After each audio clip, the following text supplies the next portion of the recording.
do you find any reward in what you do? Do you find any inspiration from your own efforts in what you do? Always strive to be better. I started out as a therapist working with one patient in a clinic or training one person at one time. Like, I'm working one-on-one with one person. Many years later, here I am into this pursuit. You know, I'm doing Athlete X. To realize that there's hundreds of thousands of people and millions of people watching one video at a certain time. The internet creates an opportunity to reach people globally in a way that we're never going to be able to appreciate.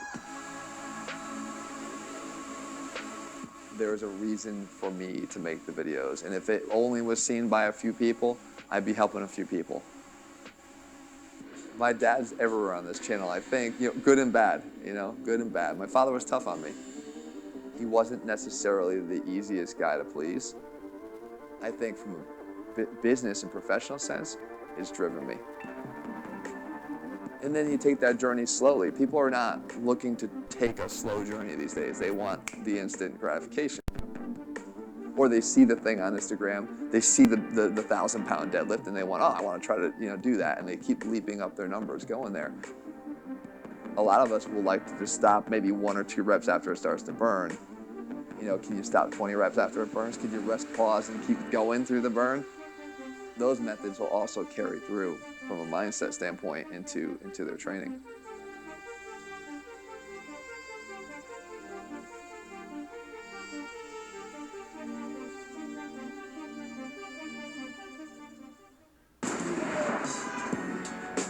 New York City is a great city. Every block, every neighborhood is different. Such a powerful environment. It's a town, I think, where there's so much opportunity. There's also a lot of pressure. It says you either make it or we're going to go on to the next person.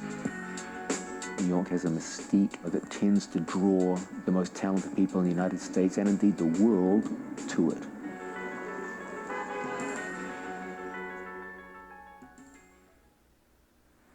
I am back from New York City. It was crazy, it was loud, and it was jam-packed full of incredible personalities. And one of them is Jeff Cavaliere. He's the founder of Athlete X, which is a YouTube channel with nearly 10 million subscribers, 1.3 billion views, and he is an elite fitness trainer that Sylvester Stallone once said was one of the smartest guys on the planet when it comes to physique. He's an incredible guy, knows a lot, and is all about the no BS when it comes to training, your fitness, and more than that, even lower back pain, your posture, the whole nine. He even talks about exercises that you should no longer do. They're not meant for the physical body, and I love sitting down with Jeff. He's been doing this for 20 years. He used to work with the New York Mets in their championship seasons, and he's all about no BS, and he is frustrated by some of the influencers out there that don't really know what they're talking about. He's been called the brains behind the brawn, and he really proved it to me. I was super impressed with Jeff. You must check out his YouTube channel and listen to this incredible conversation about your health and your fitness. This is London Real. I am Brian Rose. My guest today is Jeff Cavaliere, the American physical therapist, elite fitness coach, and founder of Athlete X training platform. You're known for your cutting-edge approach to functional strength training and have been called the brains behind the brawn for your science-based training methods. You regularly contribute to top fitness magazines that have trained some of the biggest stars in baseball and WWE. Even Sylvester Stallone has said that you know more about strength training than anybody on the planet. Your YouTube channel, Athlete X, is massive with nearly 10 million subscribers and over 1.3 billion views. Jeff, welcome to London Real in New York City. Thank you. It's a pleasure being here. Dude, great having you here. Loved watching like all the videos, and I love the fact that you're kind of an OG YouTuber. You've been around since way back in the day. Yeah, right? I've been there since 2009, so now 11 years. Yeah. Doesn't feel like it though, but it's been a lot of videos.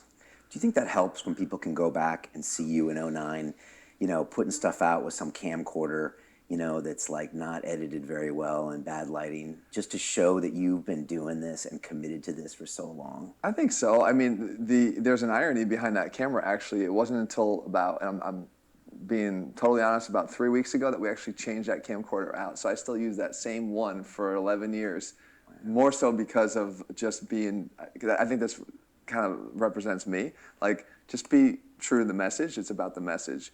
It's not necessarily about you know, the beauty of the shot and everything. For me, I want to get the content out there. So I stubbornly resisted the switch of camera for so long, even though when Jesse came on board, he's like, you got to get rid of this equipment, man. This is old, you know. But, you know, now, granted, the newer videos we put out look way better and look way nicer. But again, I do think it's important to just put out the good content as opposed to really worrying about the fluff around it. Yeah, you look at your top 5 videos, and I want to get into them later. It's obviously because you've gone super deep on real practical content that people are consuming. It's not because you got the latest gimbal. It's not because you're doing it with a celebrity. It's because it's like you really want these messages to get out there, and that's what people consume. So. Yeah, I believe so. I think that, you know, that's what makes people stick to anything. Like, you know, they're going to watch your show because they like it, they're entertained, they're enjoying the content. It's not necessarily because of how fancy, although this is a beautiful place in here that you got, but it's about what the content is, always. Yeah. Tell me about this new day and age of, you know, social media influencers, which didn't exist when you started back in the day. Didn't really exist even 5 years ago, where now I'm sure there's tons of people out there throwing out fitness advice. Yeah. And I can already see your demeanor.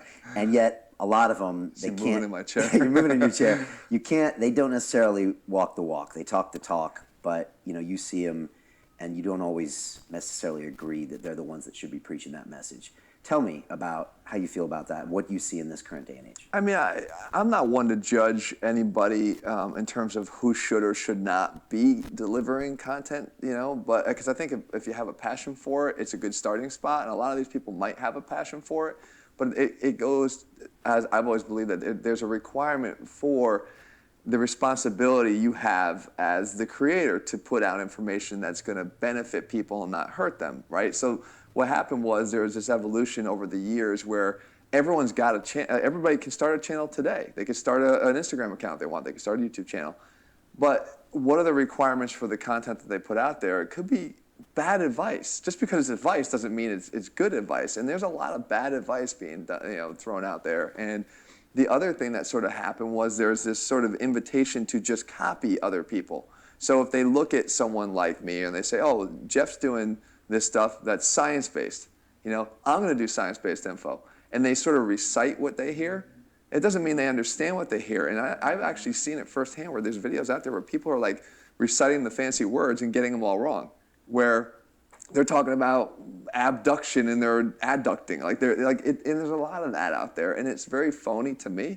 But unfortunately, people that are watching it, that are learning from a lot of these people, they don't know it's phony because they hear the fancy word and they think that that's what it's supposed to be.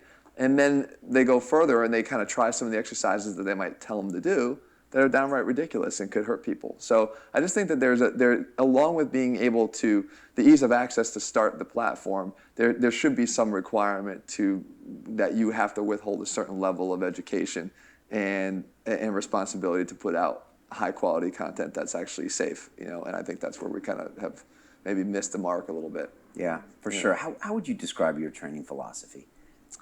I mean, I think my training philosophy is somewhat definitely cross-platform. I mean, I believe that you need to train all aspects of human motion and ability. Like, you need to be strong.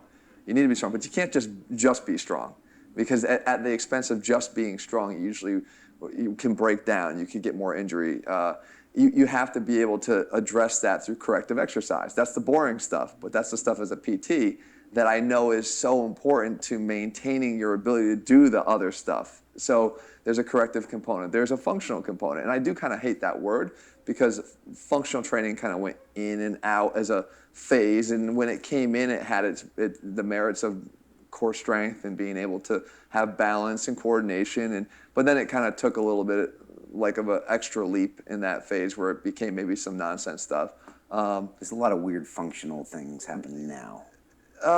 There are some weird functional things happening now. I think the trend right now for sure is more towards just the basic lifts done progressively to get stronger on them. I think that's where the pendulum has swung.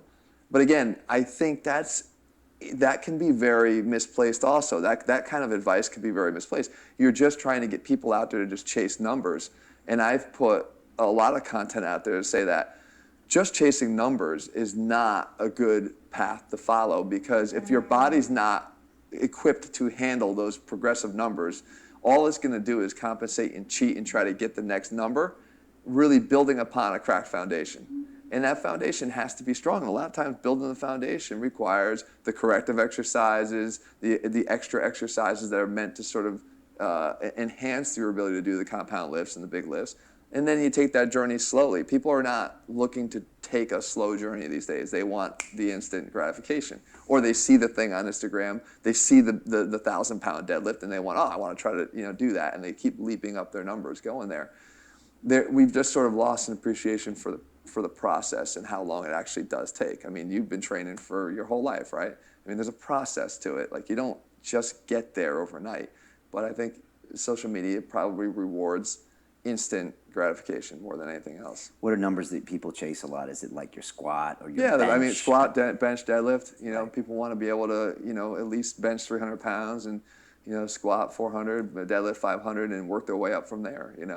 But there's a lot of body types that aren't necessarily equipped to handle that. And even in the athletic population, I talk about this a lot of times with one of my buddies who's a strength coach with the Oakland Raiders. Like, they have a lot of their athletes deadlift from just a mat or two off of the ground. Just elevate it 2 or 3 inches because their bodies are so big, and a lot of times you've probably seen the type of athlete, like they've got very long limbs or a short torso, or they're not wonderfully proportionate. And getting into the position to execute the lift properly isn't necessarily a given. And because they're such great compensators, athletes are such great, I call them all the time masters of compensation. They can do things that you would never, to the naked eye, necessarily detect, and they'll get the job done. But it doesn't mean that they're not. So they're using other muscles, totally. And using other weird postures. Something else, and rep after rep after rep, in addition to their skill work and their performance, they're doing what they actually do for a living. That stuff starts to add up and break them down, and those are the kind of things I think that warrant some extra consideration for. Is your body actually prepared to do what it is you're asking it to do?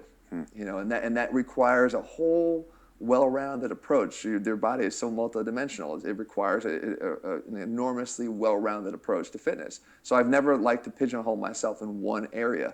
I just think it sort of is a blend of a lot of different things. Yeah, I chased numbers for a long time. I was chasing my bench press for a long time, and now I don't know why I was doing that. Right. Well, I mean, a lot of people wind up questioning after the fact, and I think with it being a little bit of the obsession right now, again, if we had an era of functional training, now we're sort of in the era of chasing numbers. And there are going to be a lot of guys like you who later on, years from now, are going to be like, why was I doing that? Why was I chasing? Because it's not the end all be all. A lot of guys are chasing strength numbers in pursuit of just muscle growth, just because they want to look better or bigger. And we talked about it so many times, it's not the only way to build muscle. Like, progressive overload is one method for doing it, but it's not the only way. There's some methods that actually utilize much, much lighter weights, but done in a painstaking sort of metabolic way that is really difficult, but it's not going to require a lot of the demand on the joint. So like a slow push-up. Yeah. Which can be very strenuous. Yeah. Probably more difficult than bench press. I've shown that before too. That that you can, if you do a push-up through its actual full range of motion and you go slower, like, I don't care how many you think you could do now, you could pretty much cut that in half because you're not doing that many. And when you think about it, muscles are basically just speaking a language of tension.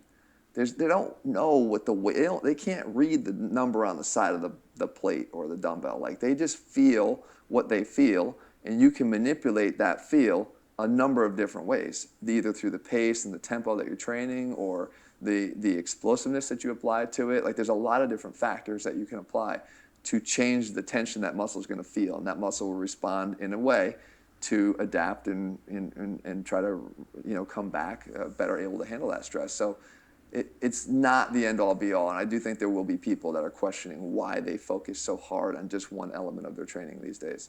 I've never heard that term. Muscles speak a language of tension. Yeah, that's it. I mean, that is their like, and I always feel like when I'm training myself, like, I'm trying to speak that language with them. I'm trying to get over the human desire to just speak in a language of numbers, because I know that the body doesn't respond that way. And when I did do that, I got much more enjoyment out of my training and much more success, Because there are days I'll go in there and we've all felt this, like I'll go in the gym and I don't feel so prepared to train. Like I'm not like, I know I won't be setting a PR today if that was the goal. I just don't have it. But it doesn't mean that the whole workout shit and I gotta throw it away.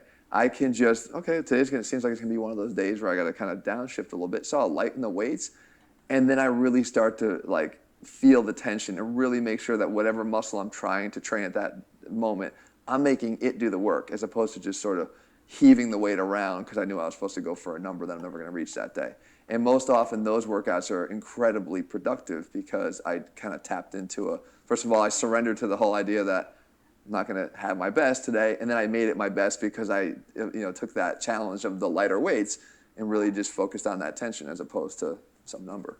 Well, Schwarzenegger talks about he used to meditate on the muscle sometimes when he would train, and just focus on that and really like think about that muscle or what it's going through as opposed to just knocking out the reps at this weight. Is that something like that? Yeah, 100%. There, as a physical therapist, like what I like to do, there was a guy who influenced me. His name was Gary Gray, who actually was very friendly with one of my professors at the University of Connecticut. They were good friends. And he had just a different mind when it came to PT and visualizing the biomechanics of the body. And what he used to do is he came in and lectured us a few times. It was just such an amazing treat. But he was like, all right, so if I'm the knee and the hip isn't really doing its job, I'm like, hey, hip, why are you not doing what you're doing here? You're making me do all kinds of work. And he would speak that way, but that's how he would think. And if you think that way, it does change the whole game.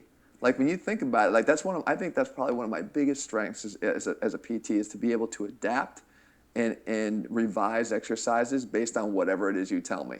If I'm having you do something and say, oh, I don't know, I'm kind of feeling a little bit here, I know exactly where to go from there because I know that, okay, if you're feeling this, then that must mean you're kind of stressing it from here or here in a different way than I want you to. So why don't you turn your foot out a little bit? And you're like, oh yeah, okay, that feels good. I think that's one of my strengths because I did try to learn in that manner of like everything's connected. Yeah. Everything has, these repercussions of whatever happens down here is going to be felt up the chain, and the same thing kind of can happen with muscles. I mean, the muscle is trying to perform a lift, but if you want, look, our bodies are going to try to cheat at any opportunity. So if I can't curl a weight up, I start to lean back because it's not just because I'm trying to heave the weight up, but like I'm trying to recruit muscles in my back to lift for me, right? To extend backwards, to try to bring the bar up so that the biceps don't have to curl it. They're in this position, and if I lean back, the arms come up anyway. So it's always about muscles trying to grab some help from other muscles. And if you think through it like Arnold did, you get a really focused attention on one area.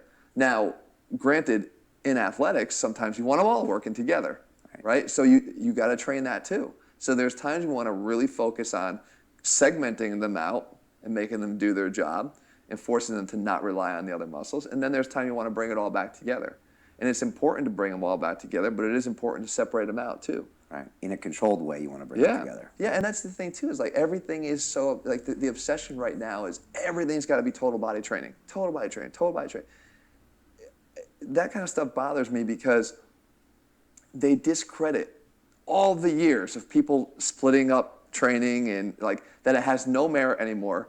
It doesn't work. Studies have proven total body training is superior because you hit the muscle more frequently and frequency is the key and overall volume is the only thing that matters, and that's bullshit. Like there are ways to split your muscles up into individual muscle groups trained in a single session that you can still get the benefits of frequency and hitting them every 48 hours because you can train muscles that have some overlap.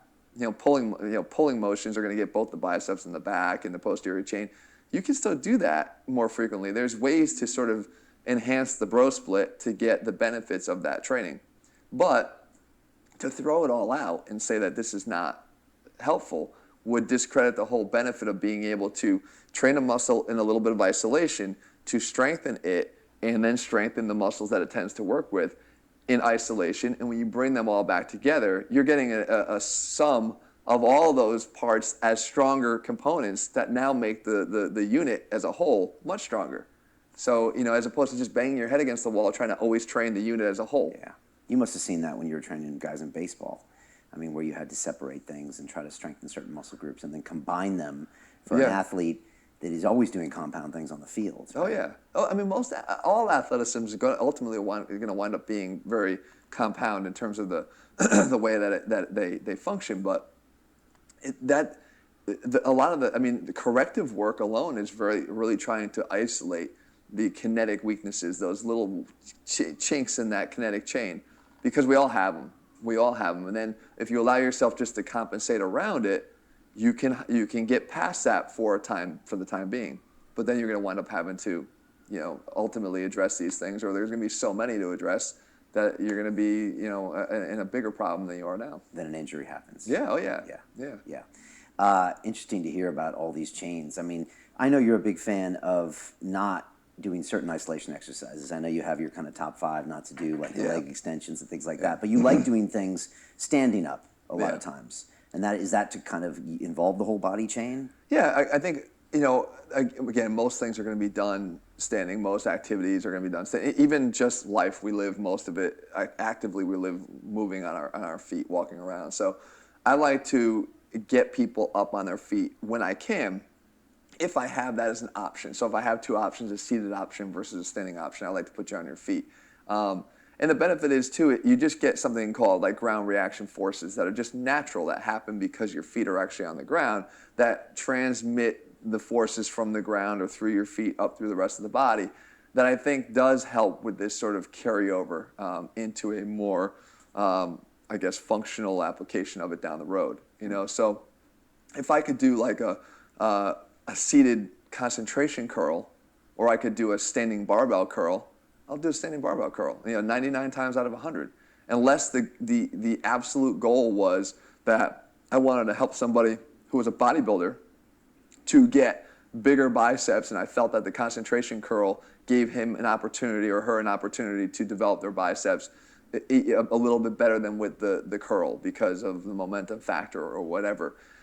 That, in that case, though, would be functional, right? If a bodybuilder, function could be just aesthetically getting as big a muscle as they could have. So in potentially in that case, I would do that. But I don't necessarily just train bodybuilders. I really, infrequently do I ever train a bodybuilder. So that doesn't have as much purpose for me or value, but it doesn't mean that doesn't have to somebody. What do your clients want more than anything? Or what do the comments in YouTube want from you more than anything? Is it always the basics? Is it always, I want to be bigger, I want to be leaner, or I want to have less injuries? What is it? Well, it's interesting you say that, because I do think that the immediate thing is I want to look better. And ironically, it didn't change for the athletes either. Athletes come in and they know they got a certain thing they have to do. But they always, every guy wants to still look better, because outside of the 2 or 3 hours they're playing their game, they're living 21 other hours of their day, in the body that they have, and they want to feel better and look better, and I think that that's just natural for people.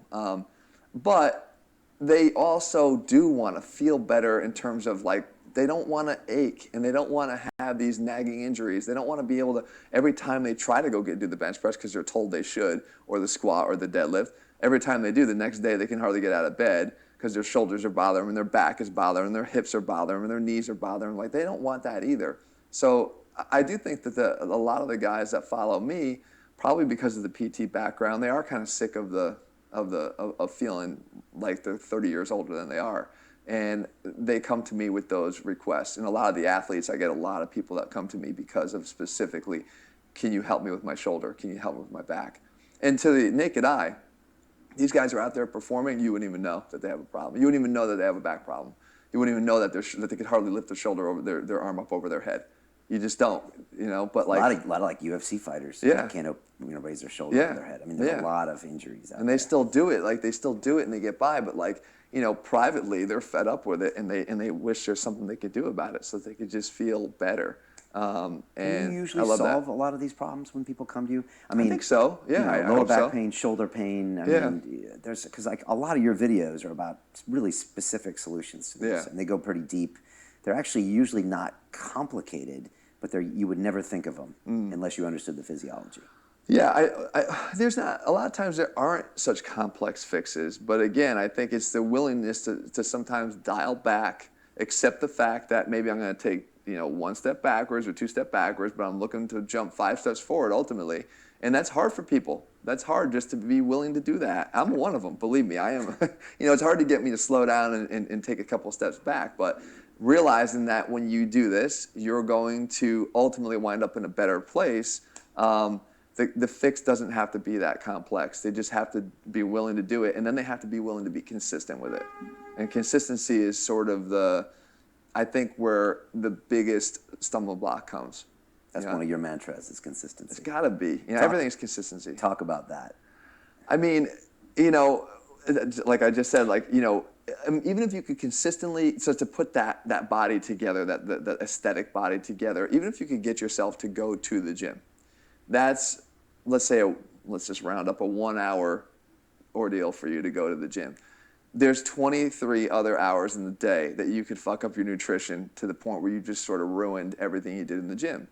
And that is why most people struggle with nutrition. I say that all the time because the level of commitment, think about how hard it was to get yourself to go to the gym when you first started training, or just work out at home, wherever it is, but like to do it on a consistent basis, even 3 times a week, 4 times a week, 5 times a week, you do that.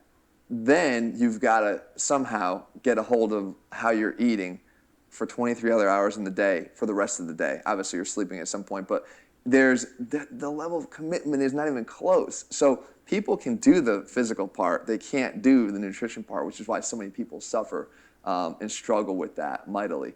But when you can develop some strategies to do it, which I try to help people with, and most of my strategies for nutrition are about dumbing it down and becoming much more simple. Don't start counting your macros and your this and your that. Like, that is a recipe for disaster, literally, because you're because you can't do it that long term, you know? You want to be able to build in the tools that somebody can actually utilize and give them a chance of being consistent with it. The first time that I'm not around that particular food, or I don't have access to the macros of that food because I'm in a restaurant, although now they like to put the stuff on the menu for you and post what's actually in it, but like, what am I gonna do, fall apart? Like you gotta become, like I use like a plate method I've covered in my video before. Just divide your plate up. You know, protein in this sort of 1/3 of the plate, and then you have fibrous carbohydrates and starchy carbohydrates. You know, have twice as many starchy or fibrous carbohydrates as starchy carbohydrates. There's your plate, you know, and don't pile it up. Doesn't mean that you could go like this with it. You know, keep it about reasonable. You know, a couple inches high, and there's your plate. You could do that wherever, whenever, without having to break out calculators. And and one of these days you're gonna get tired of calculating stuff and trying to dial everything in. And I think that's the first excuse you had to be like, yeah, I'm done with this. You know, and that's certainly not going to engender consistency. Right. So 1/3 of your plate is some lean protein, chicken or fish or beef. Yeah, 1/3 of the plate is fibrous carbs like broccoli or, you know, vegetables too? Or? Yeah, in that remaining 2/3, Yeah. I say then go twice as many fibrous carbohydrates than starchy. Okay. So just kind of like, you know, if this is the portion size of your starchy, then double it up in terms of. And what's a good fibrous carbohydrate that you tell me? I mean, they could be so many. I mean, I hate to make it sound uninteresting, but like broccoli, you know, it could be spaghetti squash, it could be anything that you sort of find interesting and that you enjoy. You know, it could be asparagus, and not, by the way, not boiled asparagus, and not.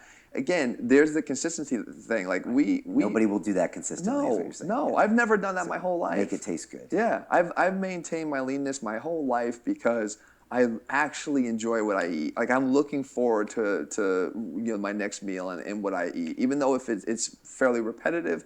I look forward to it. And So if you you're not, saute the asparagus. absolutely, Right. You know, and lemon and garlic and I'll put, like, you know, spices on it, and yeah, like I covered my oatmeal that I eat in the morning. Like, if I had to eat for the last, I don't know, I've probably been eating oatmeal for 20 years. If I had to eat just oatmeal with water, you know, like that's it, there's no way I would have given that up 19 and a half years ago. Instead, what I do is I have oats and I put cinnamon and some pumpkin pie spice in it, and then I put a little bit of maple syrup, and then I put some skim milk and I make it up, and then I mix it with canned pumpkin, and I put some walnuts on it and whipped cream and a little bit of cinnamon sugar on top. Like, it's amazing, you know, but like, that's how I like it. Right. And there's nothing in there that's precluded, you know, from it being a healthy meal option. So I think that we don't spend enough time trying to find foods that we actually really enjoy that are still within the bounds of what would be considered, not fettuccine Alfredo. Like that would be in the bounds of something that you would consider healthy. Whipped cream is one of your vices. Love it. Oh my God. But you said it like it's there's actually nothing to it. You can put a spray on there. It makes you mentally feel good. It gets you excited about the meal, which keeps you consistent. Yeah. And the calories are There's nothing in there. I think it's like 10 calories or something, calories. So that's an intelligent choice. Yeah. Right. And a little maple syrup. Most people would say, "Oh, what are you doing?" What is it? 20 or 30 calories. And it makes you happy, makes everything taste good. And it just enhances everything. Yeah. And it keeps you consistent. Yeah. Right. Okay. Yeah. And starchy carbs. What's something? I mean, my go-to is sweet potatoes. I love sweet potatoes. Okay. Love them. But I mean, it could be. There's so many. The pasta. I eat pasta every night.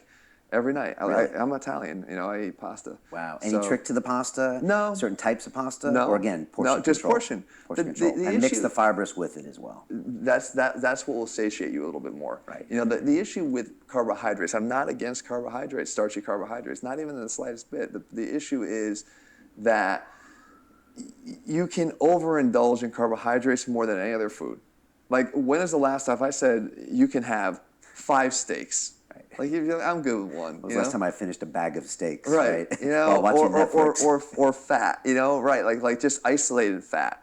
Like, you don't do that. The carbohydrates of the foods, like pasta, like rice. I mean, I used to go to I don't remember if it was Cheesecake Factory or somewhere else, but like they used to put a bed of rice on the plate that was like the whole plate and probably like that high, and then they put the food or the chicken on top. Like, I would find that I just keep going with the rice, and Why do we have a propensity to overeat the carbs? Is it because it wasn't naturally in our diet as Paleolithic men, or do you think it's something about looking at it and you don't understand the concentrations in there? And it could be cooked food. Yeah, it's an interesting concept. I mean, but it's there regardless, so you have to watch out. It's there. I mean, and I think that our bodies just tend to naturally crave them more. Whether it's just our brain playing tricks on us or it's our chemistry actually demanding it. Our bodies definitely crave them, and that's why I feel like when you go on these carb exclusive diets, that is not going to last long term, because you're fighting your own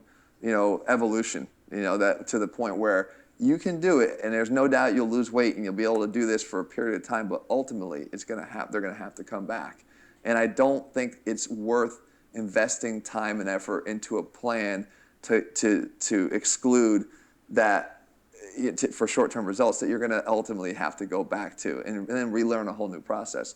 And when I'm telling you that there are absolutely ways to healthfully include carbohydrates, and a lot of the starchy carbohydrates that people love and enjoy, breads and everything else, that they love and enjoy without having to give them up, unless they have some other condition, if there's celiac or whatever that would preclude that from being an option. I mean, I'm talking about just people that are trying to make these choices based on whatever's available. Right. So 3 meals a day, the plate's not piled over. You're splitting it that way in your training.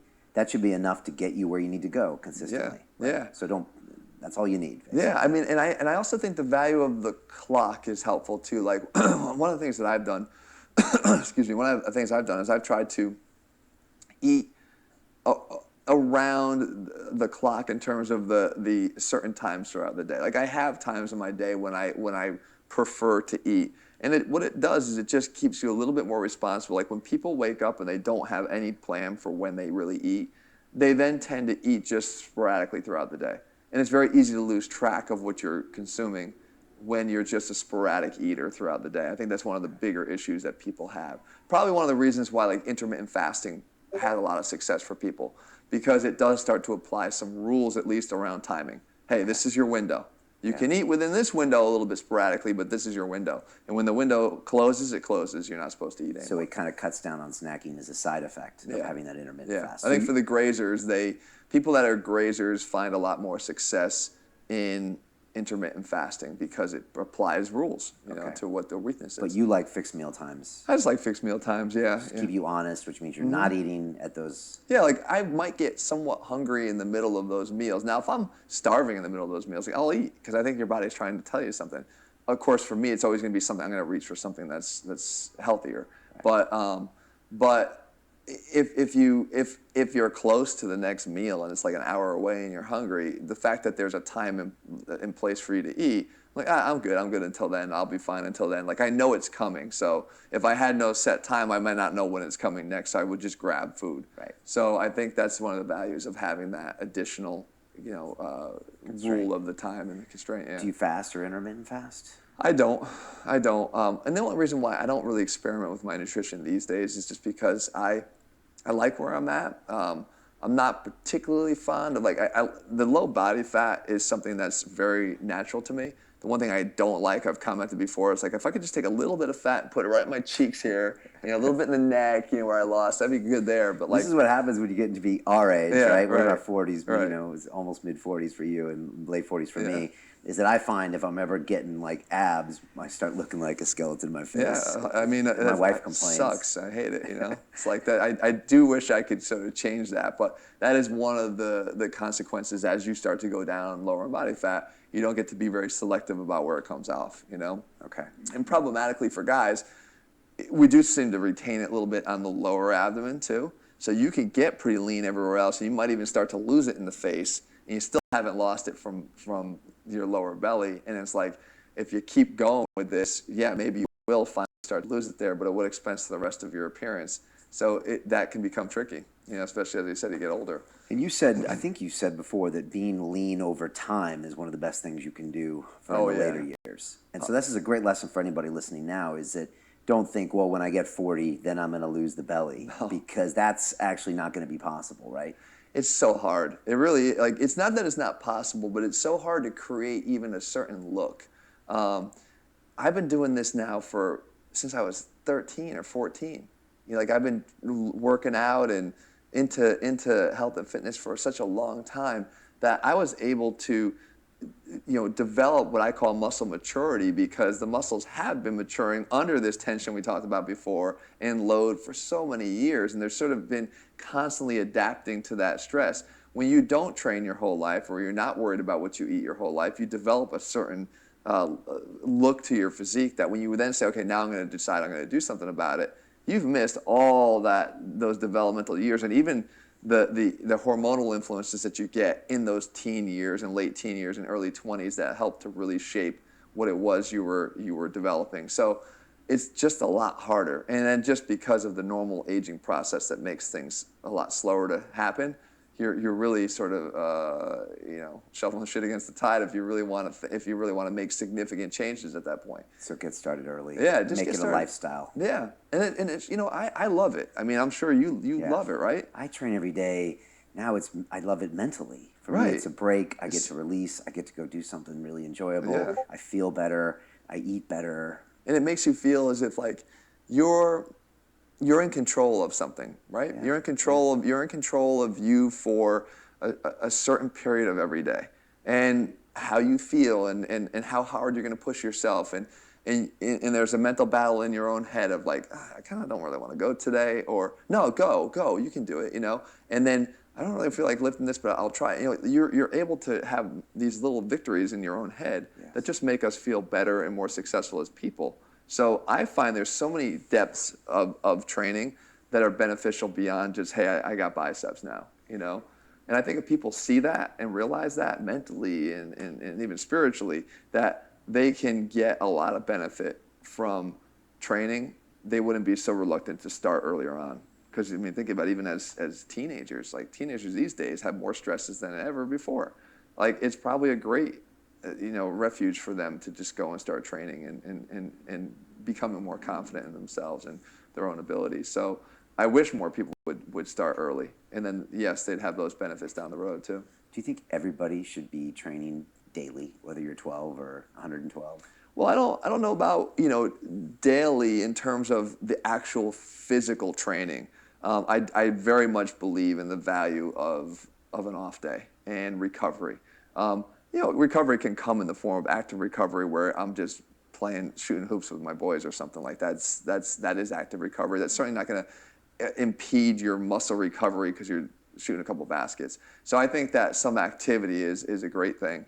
But it's that commitment to nutrition that we talked about. That should be 7 days a week. Are you allowed a cheat meal? It depends on what your aspirations are in terms of how low you want to go. that will determine the forgiveness of those the nutrition and how many times you can have those meals that might not fit the plan.